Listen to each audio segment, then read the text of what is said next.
questions. Questions orales. The honourable member for Thornhill. Canadians go cold and hungry this Christmas. This Prime Minister is counting down the hours to another taxpayer-funded beach vacation. He and his MPs are taking a 6-week holiday for voting time and time again to quadruple the carbon tax and defeat Bill C-234 as they pressured senators to gut the bill that this House already passed. If they won't axe the tax today, why won't they come to work on Monday and finally take the tax off of farmers so that Canadians can eat this Christmas? Yes. The Honourable Government House Leader. Thank you, Mr. Speaker. And I'd like to begin by actually wishing all members in this House a happy holidays. I think everybody will be enjoying time with their families over the holidays, and we look forward to seeing everyone back here in February. But I think it's important to make sure that the facts are right, because it was actually Conservative senators that were bullying independent senators. In fact, the Conservative leader in the Senate was actually sanctioned by the other place for his terrible behavior. Thank you, Mr. Speaker. The honourable member for Thornhill.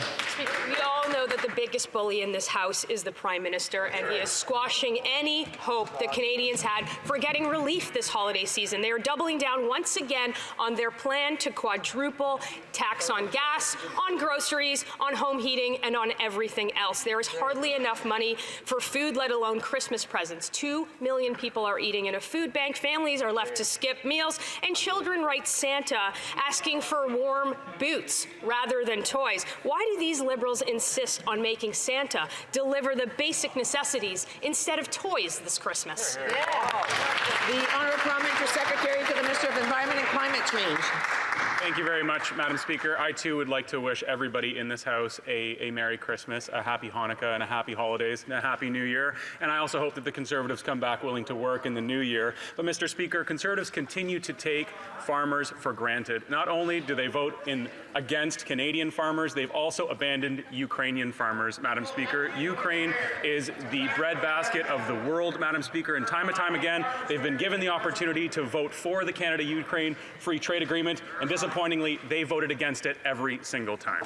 Honourable member for Thornhill. Speaker, we're ready to fight for Canadians every single day in this House, despite them not wanting to. And it turns out that Santa's not the only one flying around the world this Christmas. He's got some serious competition from the Environment Minister. Except for the minister doesn't fly a sleigh. He flies on a private jet. From Beijing to Dubai, he burns fuel and taxpayer dollars just to rub elbows with dictators and pop stars. He emits more carbon in one flight than most Canadians do in a whole year, while telling Canadians to pay more carbon taxes. The more he flies around, the higher the tax goes. So will he park the hypocrisy and finally axe the tax before Christmas? The Honourable Government House Leader. Speaking of hypocrisy, Madam Speaker, we know what the Conservatives wanted to give Canadians for Christmas, and that's cuts to the vital programs and services that they care for. In fact, just last week, they voted against $10 a day childcare. They voted against dental care for seniors and for children. They voted against Operation Unifier, which is an important NATO mission to Ukraine. And in fact, when they refer to Ukraine as a foreign land, they forget that the country that is invading them is Russia, which is a border of Canada as well. And we want to protect our sovereignty here at home. That's what they would give to Canadians. The Honourable Member for Montmagny-Lise Kamouraska Rivière-du-Loup. Madam Speaker, it's nearly Christmas, and too many families are actually dreading their holiday dinner because prices are just too high. Parents will have to choose between feeding their kids or putting gifts under the tree. And it's upsetting, and it's the result of 8 years of this government's policies with their Bloc Québécois allies who want to radically increase the carbon tax. Will the Prime Minister finally listen to our demand that they axe the tax so that Quebecers can enjoy their holidays? The Honourable Member for the Honourable Parliamentary Secretary to the Minister of Environment and Climate Change. Oh, sorry, the Honourable Parliamentary Secretary for Natural Resources. Sorry. Thank you, Madam Speaker. While the Conservative Party tries to let our planet burn, we will be protecting our communities. While the member for Kelowna Lake Country lets our planet burn, we saw in her own constituency that homes were being lost to forest fires. If my colleague really cares about affordability, he will protect communities from natural disasters. The Conservatives don't care about these disasters. We will protect communities. The honourable member. Madam Speaker, I was talking about Christmas and kids' Christmas. Now, in my riding, the Moisson Kamouraska Food Bank is doing extraordinary work, but there's more and more demand. It's up 37% since 2019, and 25% of people who come to the organization have jobs, low-income jobs. After 8 years of this Prime Minister, we can't count on the government or the Bloc to help people. Voting for the Bloc Québécois has steep price. Will the Prime Minister finally listen to our common sense plan and eliminate taxes so that Quebecers can finally have enough to eat? The Honourable Minister. Thank you, Madam Speaker. I'm very happy to hear my colleagues speak about Moisson Kamouraska. I wonder what Moisson Kamouraska thinks about the Conservatives who stand against the Canada Child Benefit, which reduces child poverty by 40% in all ridings every month, including in my opposition colleagues' riding. What does Moisson Kamouraska think about the fact that this opposition stands against low-cost, quality child care, which reduces gender equality and puts more money in middle-class families' pockets? The Honourable Member for Saint-Jean. Madam Speaker, the federal government is picking a fight in the area of dental care. Quebec was ready to expand its scope, and Ottawa knows that very well, but Quebec wanted to do so under the RAMQ public plan. But the Liberals and NDP instead decided to choose a private company, Sun Life Insurance, instead of the public plan. Our left-of-centre parties just aren't the same as they used to be. We could simply have had an agreement with Quebec that would have offered better dental care coverage in Quebec. Why are the Liberals and NDP favoring the private sector in healthcare? What's that? Minister of Health. The Honourable Minister of Health. Merci beaucoup, Madame la Présidente et Madame la Présidente. Thank you, Madam Speaker. It's very clear that the one who is picking fights is the Bloc Québécois.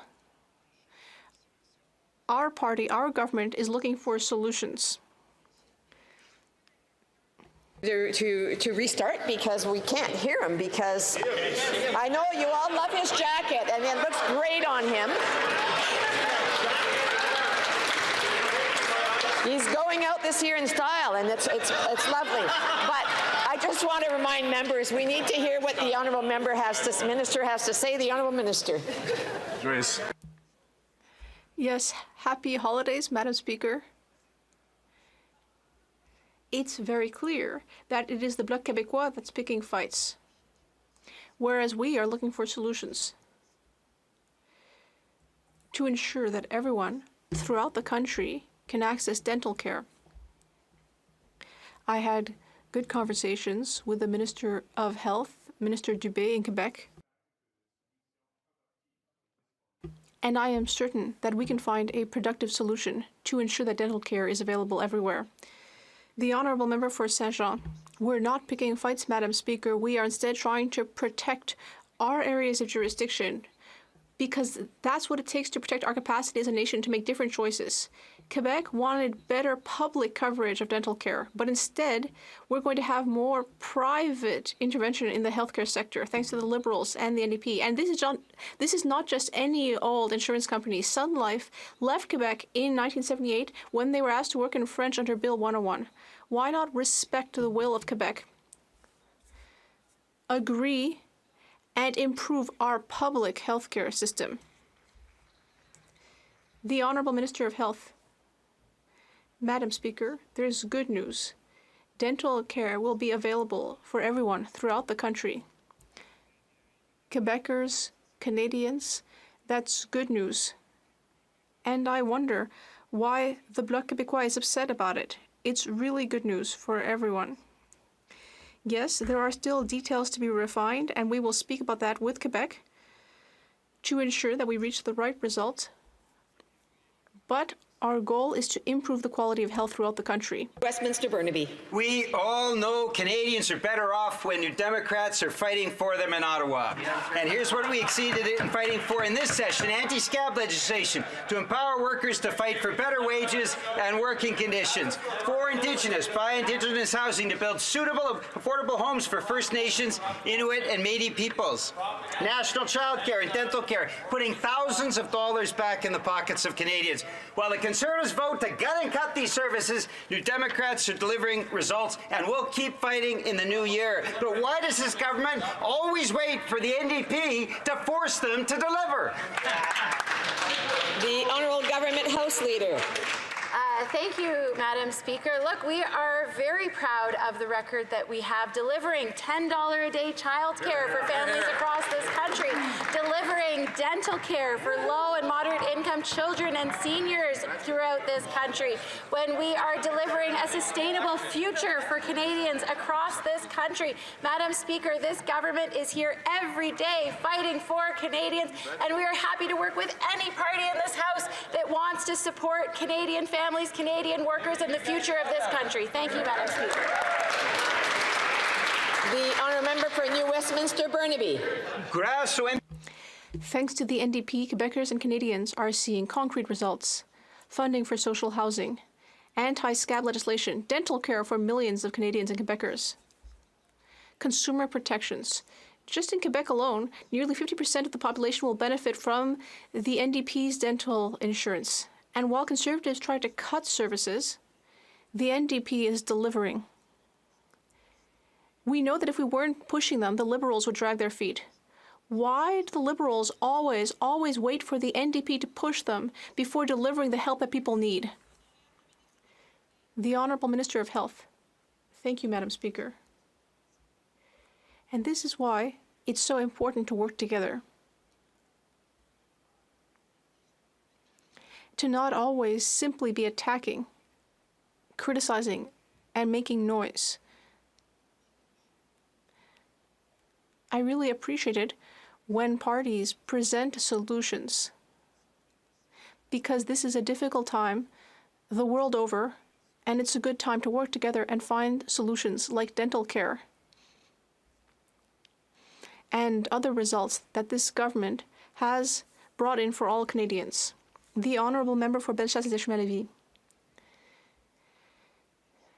Madam Speaker, as Moisson Quebec has pointed out, the face of poverty has changed. 30% of people who go to food banks in the Greater Quebec City area have a job. There are more and more students, new arrivals, and seniors.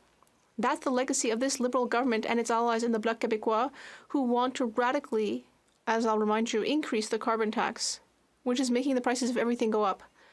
Will this Prime Minister finally hear reason and give up on his inflationary taxes once and for all? The Honourable Parliamentary Secretary. Thank you, Madam Speaker. Yes, we know that this is a difficult time and many Canadians are struggling to make ends meet.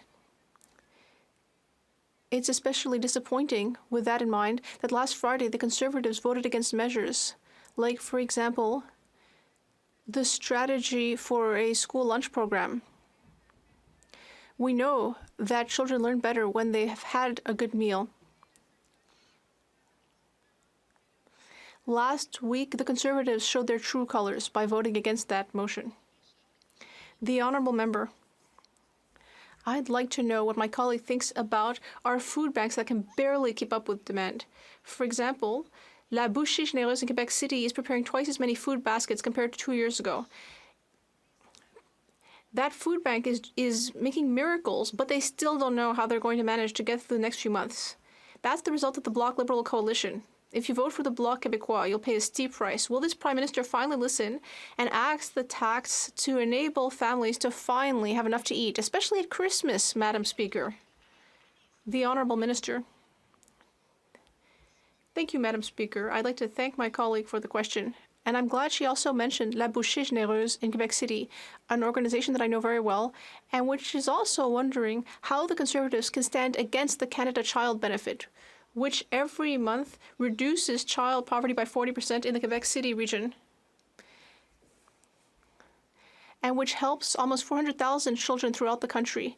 How can the Conservatives really say that they care about poverty when they're actually voting against what Moisson Kamouraska, La Bouchée Généreuse, and organizations like them are trying to reduce child poverty? Madam Speaker, yesterday, Empire Foods, one of Canada's largest grocers, stated that its suppliers were still passing along price increases above the rate of inflation. As costs go up for Canadian farmers and food processors, they have a choice to make: increase prices or go out of business. After 8 years, Canadians have a bad taste of what's in store. When you tax the farmer more and tax the trucker more, Canadians pay more. When will this Prime Minister pull his head out of the sand and acknowledge this carbon tax is the root of food inflation in Canada? Yeah, bravo! The Honourable Parliamentary Secretary. Quite the statement from the member opposite, who in the past has voted to not go ahead with tax cuts for the middle class, who's voted against the Canada Child Benefit. Just a few days ago, they voted against more homes being built, Madam Speaker. They voted against, in fact, shelter spaces for women and children who are trying to escape domestic violence. It is true, of course, that Canadians are going through a difficult time. We need to continue to be there for them with supports. The Canada Child Benefit I mentioned, the Canada Dental Benefit, daycare support services, all of that is there, and we'll continue that support, Madam Speaker. The Honourable Member of Calgary Centre. We voted 134 times last week to show this government they had a lack of confidence from the Canadian people. But Canadians are responding to food inflation in two ways, Madam Speaker: buying less nutritious food and lining up for food banks. Reliance on food banks is at all-time highs. Worst to come, this NDP Liberal coalition is committed to quadrupling the carbon tax on Canadian farmers. Sorry, I'm sorry. Again, there's a lot of individuals who seem to want to contribute, and it's not time to contribute. So I'm going to get the honourable member to repeat his question. Thank you, Madam Speaker. We voted 134 times last week to throw this government out in confidence measures. Yes. Canadians are responding to food inflation in two ways: buying less nutritious food or lining up at food banks. Reliance on food banks is at record highs. Worst to come, this NDP Liberal coalition is committed to quadrupling the cost on carbon tax on Canadian farmers. That means that those who can afford it the least will be punished the most. It's obvious this Prime Minister is not worth the cost. There are two options here. Will the government exempt Canadian farmers from the carbon tax, or should Canada import more non-taxed foreign food? Well done. Parliamentary Secretary, the Minister of Environment and Climate Change. Thank you very much, Madam Speaker. I'd just like to point out that that stunt, that overnight filibuster that the member pointed out, cost taxpayers $2 million. So as he preaches about fiscal responsibility, it's a little bit tough to stomach. Madam Speaker, the food report that he references actually said explicitly, and let me quote, "It is misleading to suggest that carbon pricing policies are affecting food prices." Moreover, Mr. Speaker, Trevor Thome said last week, if we got rid of the carbon tax and rebate, then this would harm a much larger fraction of lower and middle income households than it would higher income households. Madam Speaker, the Conservatives are making it very clear who they're standing for. It's big oil and execs and the wealthiest Canadians. The honourable member Sherwood Parkford, Saskatchewan. Twas the night before Christmas when the members across doubled down on their plan to keep raising the cost. They set out to do it by taxing the carbon on the hardworking people who do all the farming. This dastardly plan to make our farmers poor was almost disrupted by C-234, but the time is coming for a bigger course correction when Conservatives bring home the carbon tax election. After 8 years, we've gone from feasting to scrap. So for Christmas, will they finally axe the tax? L'honorable secrétaire parlementaire pour le ministre de l'Agriculture et d'Agroalimentaire. Mr. Speaker, I want to congratulate him on the bravo, the great performance, but I'm going to remind him that grain farmers are, every time they come to Ottawa, they ask for new markets. And the Conservatives had a choice last week. They had a choice to support grain farmers and support the Agricultural Bureau in Manila to support the Indo-Pacific strategy. They voted against it. They had a choice, and they voted against this. On this side of the House, we don't not only walk the walk, but we support our farmers. That's right. Again, I just want to remind members that if they don't have the floor, they shouldn't be yelling out or heckling or anything. The honourable member for Sherwood Park, Fort Saskatchewan. Madam Speaker, farmers do not like their carbon tax plan. They do not like their pipeline ban. They do not like it here or there. They do not think it's just or fair. It taxes the food the farmer grows. It taxes the tractor when he mows. It taxes the food as it gets trucked. It taxes the people as they get squeezed. Liberal policies are breaking our backs. So when will they finally axe the tax? The honourable minister. Madam Speaker, I think what Dr. Zeus is actually concerned about is food security. And food security is actually relevant to that member and the people that he represents in Alberta, because they know, those good Ukrainian Canadians in Alberta know, that Ukraine represents the breadbasket of the world.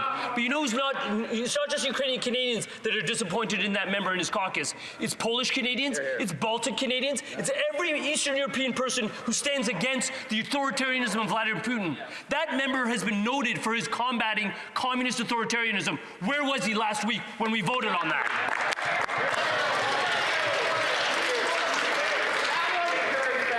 Order. L'honorable député de Drummond. The honourable member for Drummond. We now know how the Google money is going to be split up. Out of $100 million in the agreement, $30 million will be used for electronic media, $7 million for CBC, and the rest for print media.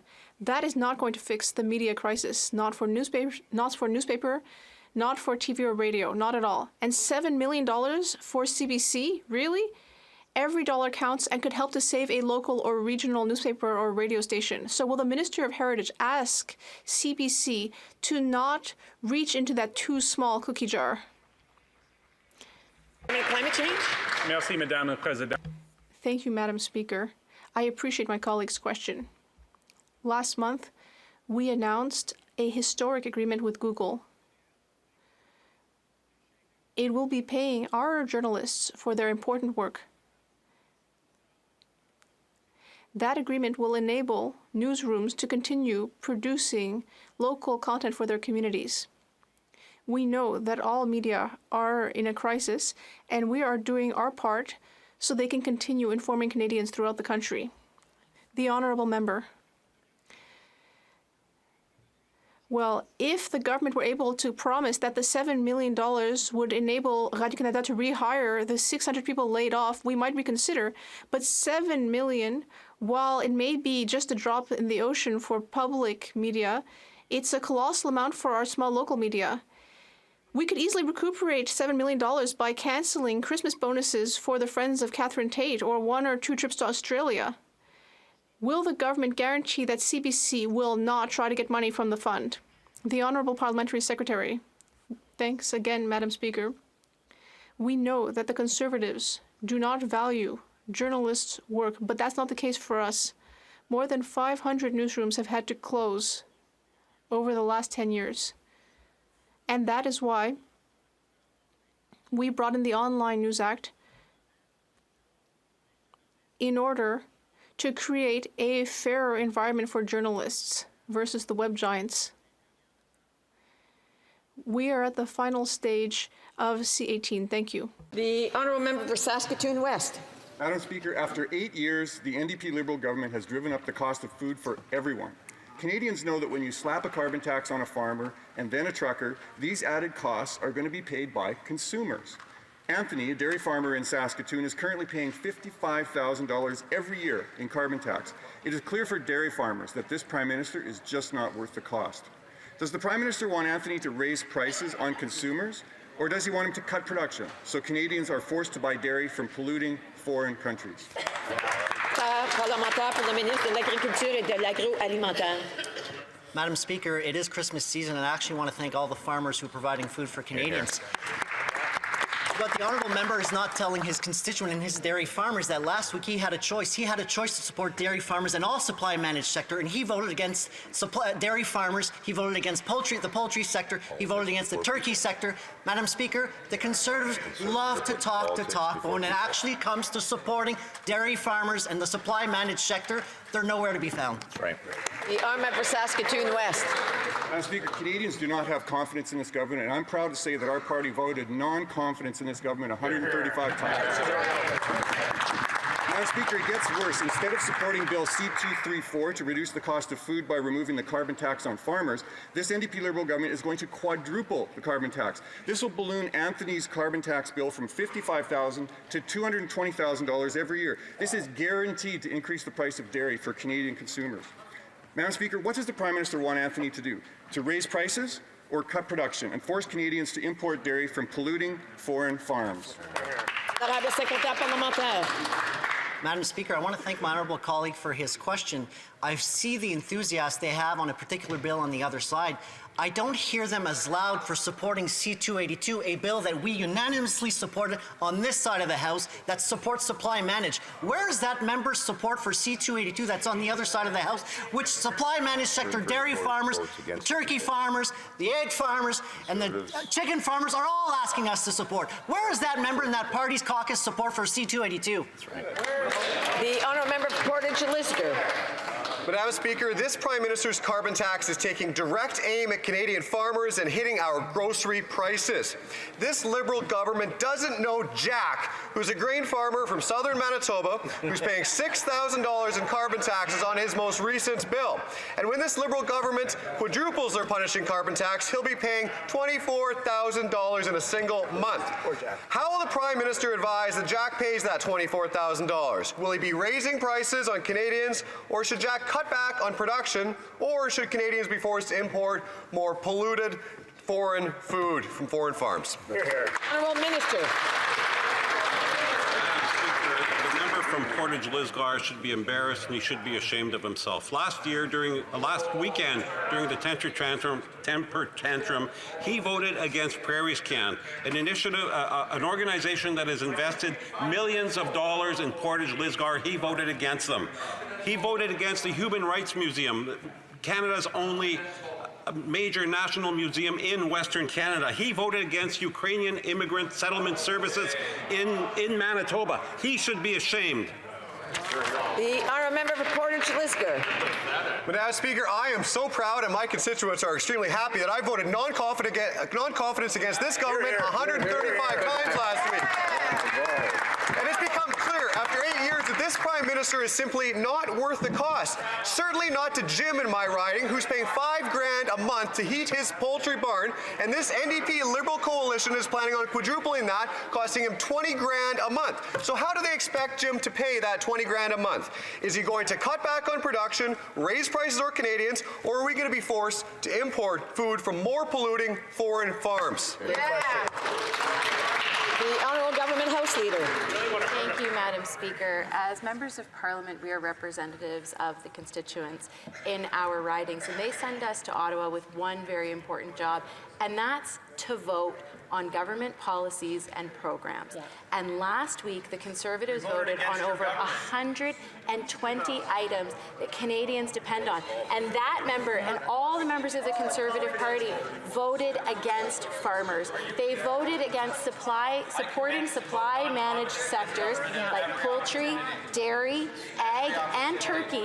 And they need to stand accountable for the fact that they stand against farmers and they stand against our agricultural sector. Thank you, Madam Speaker.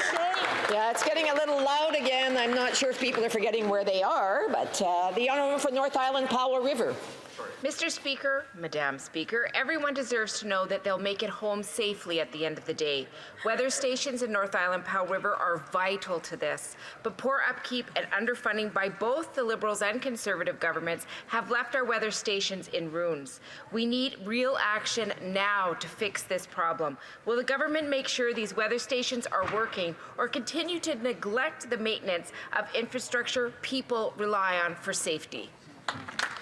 The Honourable Parliamentary Secretary of the Minister of Environment and Climate Change. Thank you very much, Madam Speaker. I really appreciate the advocacy from the member opposite, who I know recognizes that in modern times, the incidences of extreme weather events happen more frequently because of climate change, and we have an obligation to ensure that the data and the reporting from those weather stations is up to date and fully functional. And that has a direct impact on the safety of our neighbors, particularly during the winter months and particularly when folks are traveling. So I sincerely appreciate the question from the member, and I'd be happy to touch base after question period with the member to discuss how we can make sure that Canadians stay safe over the holidays. The honourable member for Timmins, James Bay. In 2019, I put forward a motion for a national suicide prevention strategy, and it received all-party support. But since that time, the Liberals have broken their promise to deliver the Canada Mental Health Transfer to the provinces. But I am really concerned that this past week, the Conservative Party voted against the National Suicide Prevention Hotline, as well as voting against clean water on reserves. That would have a huge impact in my region. So we now know the Conservative leader would break any promise on mental health. But I want to know, will the Liberals finally commit to implementing the full national suicide prevention strategy so that people are not playing political games on such important issues as mental health and suicide prevention? L'honorable secrétaire parlementaire. The Honourable Parliamentary Secretary. Thank you, Madam Speaker. It's so important question. In fact, I totally agree with him.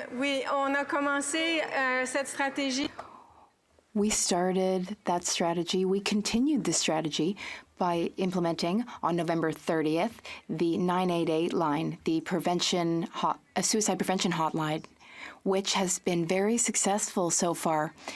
The line received calls in its first hours. People are well trained and ready to help Canadians in their difficult moments. Madam Speaker, our government is unwavering in our support for Ukraine, but there are troubling signs internationally and in this House. This week, President Zelensky urged American politicians not to succumb to far-right, MAGA-inspired plans to abandon Ukraine. Unfortunately, we're fighting the same fight here in Canada, with Conservatives voting against the Free Trade Agreement, voting against Operation Unifier, and against military aid for Ukraine. This week, Vladimir Putin said that Western support for Ukraine is waning and that he will win the war. The situation is dire for all of us. Can the Parliamentary Secretary share with Canadians what we're doing to support the Ukrainian people in their fight for their own survival, for global security, and for Canada's security? The Honourable Parliamentary Secretary. Thank you to the member for Etobicoke Centre for his tireless advocacy. Earlier this week, President Biden urged Republicans not to give Vladimir Putin an early Christmas gift and abandon Ukraine. Well, it looks like Christmas came early for the mega-inspired Conservatives right here in Canada. While they're busy voting against trade, against Ukraine, we will not waver. At the International Trade Committee, we heard directly from industry groups, the UCC, and the Ambassador of Ukraine, who supports this modernized trade agreement. I hope our colleagues across the way will take some time over the holidays to reflect, come to their senses, and support this trade agreement with Ukraine.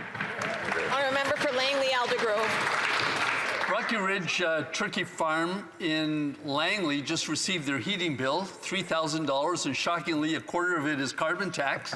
And when it quadruples, Farmer Steve's heating bill is going to be 60% carbon tax. It's ridiculous. After 8 years of this NDP Liberal government, it is clear that the Prime Minister is just not worth the cost. So what's his advice to Farmer Steve? Is it to raise prices on Canadians, or is it to cut production so that Canadians are forced to import food from foreign polluting farms? The Honourable Parliamentary Secretary to the Minister for Agriculture and Agri-Food. And I actually want to thank the turkey farmers who are doing an amazing job of providing turkeys for all of us during Christmas. But the one thing that the entire supply managed sector is asking of us is to support C-282. And I know that that caucus is split, but our caucus is unified in terms of supporting our dairy farmers, our turkey farmers, our egg farmers, our chicken farmers. Where's that member's support, and where's that caucus support for Bill C-282 in the other chamber? The honourable member for Langley-Aldergrove. Well, where's the support from the Liberals for Common Sense Bill C-234, which they rejected? A common sense solution to tackling food inflation. Why did this Prime Minister reject supporting Canadian farmers and the citizens who rely on them for a good, safe, affordable food supply? The Honourable Minister. What I want for Christmas is for that member of the Justice Committee and his colleagues to end their antics and stop playing with people's lives. I'm talking about David and Joyce Milgaard's law. That's a law that will change the way we address wrongful convictions and end systemic discrimination. Reversing a wrongful conviction should never be a partisan matter, but filibusters by that member and his colleagues at the committee has made it exactly that. These delays mean that potentially wrongfully convicted people, like Indigenous people and Black people languishing in our prisons, will just languish a little longer. That's reprehensible behavior, Madam Speaker, and that needs to be corrected immediately. The honourable member for Edmonton West. Madam Speaker, Places of worship in Edmonton have always helped with food hampers for those in need, regardless of their faith. Now, after 8 years of this NDP Liberal government, they are seeing record increases of those seeking help. So what's the government's solution? More carbon taxes. One church alone in my riding is facing a bill of $30,000 in carbon taxes this year alone. Government's probably not aware, but they can't pass those costs on to their congregants. So when will this government axe a tax so places of faith can have more to give to families in need? The Honourable Minister of Health. Well, Madam Speaker, I think it's essential that we be straight with people who are going through difficult times. That those difficult times are felt all over the world. And the fact that Canada is doing better than just about any other country in the world is cold comfort to people who are suffering. But what they need is solutions. Solutions like dental care, so that seniors can get the dental care that they need, that 1 million children can get the dental care they need. But of course, the Conservatives voted against it. And so what they do by trying, it's really about not taking action on climate and cutting support for vulnerable people. That's really what this is about, Madam Speaker. The Honourable Member for Abitibi-Témiscamingue. Pardon, the Honourable Member for Beauce. Thank you, Madam Speaker. After 8 years, the costly Bloc Liberal coalition wants to drastically increase the carbon tax, which will drive up the price of all food. They are so out of touch with reality. It costs a lot to vote Bloc. 12,500 requests per month. That is the rate of food bank use in my region. According to the organization Marie Champagne of Moisson in Beauce, that's an increase of 82% over the past few years, and more than a third of these requests are for children. Will the Prime Minister follow our common sense plan to eliminate inflationary taxes and deficits so that Canadians can eat this Christmas? L'Honorable Ministre. The Honourable Minister. Thank you, Madam Speaker. Conservatives are constantly talking about the price on pollution. Well, there are a few things that are very clear. Pollution does exist, climate change does exist, and carbon pricing and pollution pricing will contribute to reducing emissions. The Conservatives are no longer welcome in the Magdalen Islands, and they won't visit the Plains of Abraham either because they voted against the Plains of Abraham. They voted against they're against the Festival of Saint-Tite, but they might be able to visit Bay Saint-Paul, where there was a catastrophic event, a disaster, a flood a few weeks ago that destroyed tons of businesses and homes. Can the member send his climate-denying leader to Bay Saint-Paul to understand that climate change does exist? The Honourable Member for Abitibi-Témiscamingue. Thank you, Madam Speaker. The federal government has one last chance before the Christmas holidays to avert a wave of small and medium enterprise bankruptcies. The government must extend the January 18th deadline for repayment of the emergency account without loss of subsidy. At a time when inflation is eating into families' Christmas shopping budgets, at a time when restaurant patronage is down by 20% and bankruptcies have risen 81% since last year, the survival of our main streets and the survival of our small local businesses is at stake. Will the federal government finally please extend the deadline to allow our SMEs to get through the winter? The Honourable Parliamentary Secretary to the Minister of Small Businesses. Thank you, Madam Speaker. The CEBA program provided unprecedented support to nearly 900,000 small businesses and helped keep them open, their doors open and their lights on.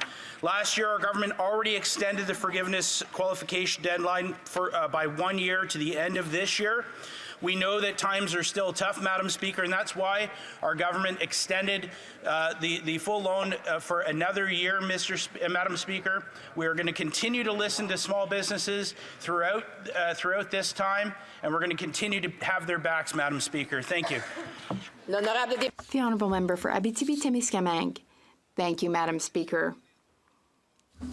Madam Speaker, according to Statistics Canada, over 98,000 SMEs don't know whether they will have the cash to repay the emergency account or whether they will have access to the credit that they need. There are 98,000 businesses in limbo. It's not just SMEs that need reassurance before the holidays. It's hundreds of thousands of workers, too. The January 18th deadline is a sword of Damocles hanging over the heads of all of these people. Will the government postpone the deadline to reassure these people that they will not lose their jobs right after the holidays? The Honourable Parliamentary Secretary.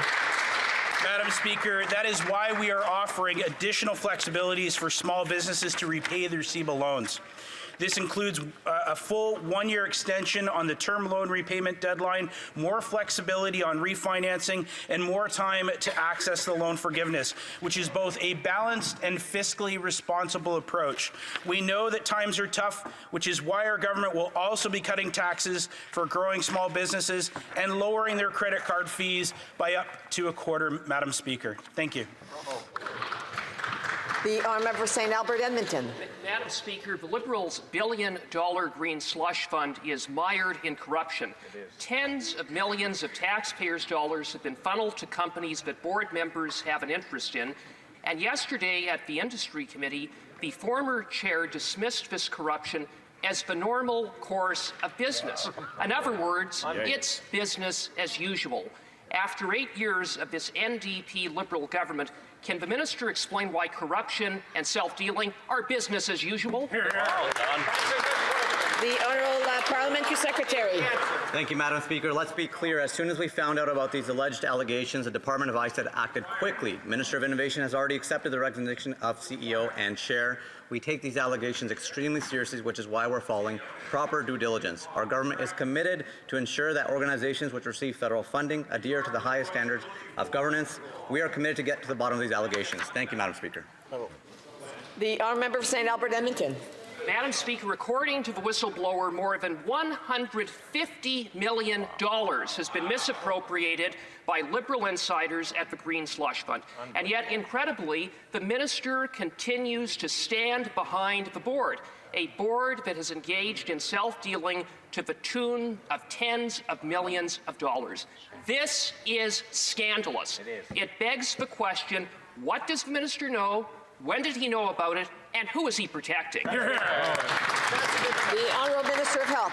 Well, Madam Speaker, of course, the member opposite knows this agency was created 20 years ago. It operates at arm's length. And I'm not sure what the member is saying. Is he saying that if they were in government, that he would actually be interfering and managing the organization?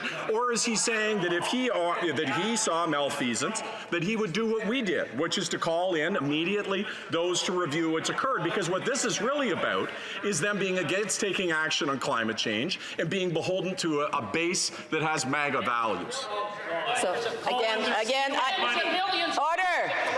The honourable member knows full well that if he has other questions, he can ask for a late show to expand on his question today.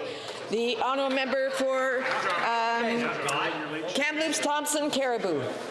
Madam Speaker, after 8 long years of this NDP Liberal government, we know that they're just not worth the cost.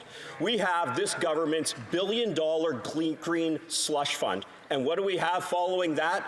Over $150 million that appears to have been criminally misappropriated. Rather than word salad explanations of, we're investigating, we can say this: there's an Auditor General investigation.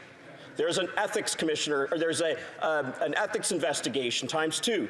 Why won't they just call in the RCMP? The Honourable Minister. Parliamentary Secretary. Not the Honourable Minister. I got it. Minister. Merry Christmas, Madam Speaker. I hope you have a wonderful holidays. Listen, as we go away, we know that Canadians have had a hard year. We know that we've suffered with global inflation. We've had troubles with war in Ukraine and elsewhere. We've had, of course, the after effects of the pandemic and climate change. But despite that, I think Canadians can feel good about the fact that we still have the lowest net debt to GDP ratio in the G7, and that we have lifted millions of Canadians out of poverty. We have done that by investing in programs like healthcare, like dental care, like the CCB, like $10 a day childcare, like retirement security, and like investments in communities like the Jewish Centre for Greater Vancouver, all investments that the honourable member for Egmont. Madam Speaker, Atlantic Canada has had its fair share of challenges over the past 3 years. A deadly hurricane, natural disasters, and a global pandemic have left Atlantic Canadians wondering what the future holds. Can the Minister of Rural Development, Anna Coa, outline for the people in my Egmont riding what our government is doing to help Atlantic Canada recover, rebuild, and thrive? Well done. The Honourable Minister. Thank you, Madam Speaker, and I want to thank the member from Egmont, who's a strong voice for PEI and for Atlantic. Down east, we have a saying. It's called Tory times or tough times. And man, last week the Conservatives reminded us why, because they voted against funding to help us rebuild from Hurricane Fiona. They voted against funding for small businesses to grow and create good jobs. They voted against support for our manufacturers and our farmers, and they voted against funding to support Marine Atlantic, which is a vital service between a ferry service between Newfoundland and Nova Scotia. 'Tis a season of colourful lights, Madam Speaker, but last week they showed us their true colours. Just when Harper was in charge, they continued to treat Atlantic Canada as... The Honourable Member for Calgary Heritage. After 8 years, Beijing-backed rating of Canadian resources is at an all-time high. First, they got this Prime Minister to fast-track the sale of neolithium. Now they're working on a deal to buy critical minerals in the Northwest Territories through acquiring vital minerals. Yesterday, the Industry Committee passed a motion calling on the minister to invoke the Investment Canada Act to protect this critical Canadian resource. Will the minister listen to this committee and review this deal today? The Honourable Parliamentary Secretary. Madam Speaker, our government has been clear we will always welcome foreign investments and trade that encourages economic growth, innovation, and employment opportunities in Canada. We know that economic security is national security. This bill, which will amend the ICA, brings forward improvements so our government can act more quickly when required. We'll continue to ensure Canada's prosperity while acting decisively to protect our national and economic security. Thank you, Madam Speaker. The Honourable Member for Calgary Heritage. They can act today. They need to act today. You can really see where this Prime Minister's heart lies with that non-answer. Not with Canadian resources, not with Canadians, but with his love for Beijing's basic dictatorship. The same love that put 3 other Canadian lithium companies at risk of CCP takeover, and now our only rare earth mining company.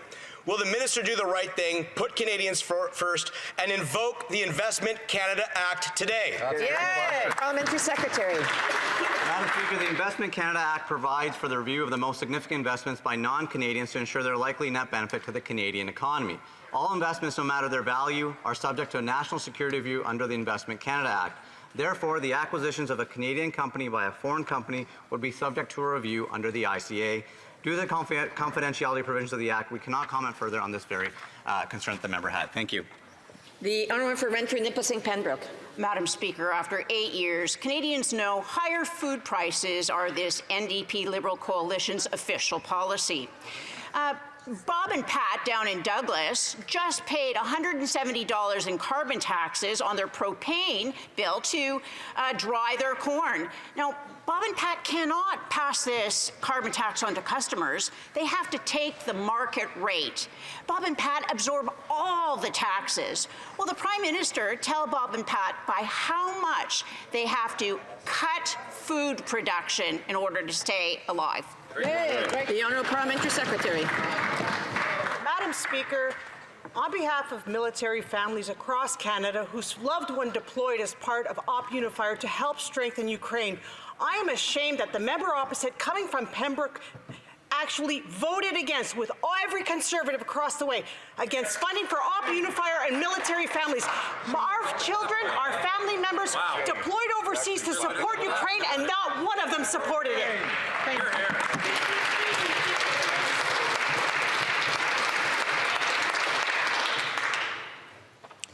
The Honourable Member Calgary Skyview. Madam Speaker, the world has experienced its warmest year ever, with Canadians facing devastating and deadly wildfires. At COP28, Canada advocated to secure ambitious outcomes to keep the Paris Agreement goal of limiting warming to 1.5 degrees within reach. With the support of a strong and diverse Canadian delegation, the Minister of the Environment and Climate Change was proud to represent Canada at this important conference. Can the Parliamentary Secretary inform this House on the work Canada has done? Excellent question. The Honourable Parliamentary Secretary, the Minister of Environment and Climate Change. Thank you very much, Madam Speaker, and I'd like to thank my honourable and hardworking colleague for his question, but also for his commitment to climate action, Madam Speaker. COP28 was a remarkable meeting, Madam Speaker, where the world came together to commit to lowering our reliance on fossil fuels drastically, in fact, phasing them out, and a commitment to triple renewable energy. And at the same time, Madam Speaker, our government committed to an oil and gas emissions cap, Madam Speaker, and lowering our oil and gas emissions by 75%. We also committed to bringing forth legislation for nature protection in 2024. Madam Speaker, Canadians can continue to rely on Liberals to be champions for the environment and climate change here in Canada and abroad. The honourable member for Nunavut. The Liberals are putting our coast and Indigenous communities at risk. After spending $31 billion on the TMX pipeline, the Liberals are pushing almost 900,000 barrels of oil through unceded territorial waters of Pacheedaht First Nation. And now the Liberals stopped any discussions with the Pacheedaht First Nation about creating a marine safety center nearby. Why does the minister have no issue handing billions to oil and gas, but can't spend on basic protections for Indigenous communities? The Honourable Parliamentary Secretary to the Minister of Natural Resources. Madam Speaker, reconciliation is always at the center of the work that we do, and we take it very seriously. I want to make sure that we can underline that fact. When it comes to protecting our lands and including the voices of Indigenous peoples, we take that very seriously, and it is at the center of the work that we do. I thank the member opposite for raising her concerns, but we will always be standing for a viable and strong natural resources sector that includes all voices as we move forward. Good job. Good job. And that brings us to the end of the question period. I do want to first, before we go to point of orders, I do want to just, and before everybody leaves, I just want to wish everybody a very Merry Christmas, safe travels.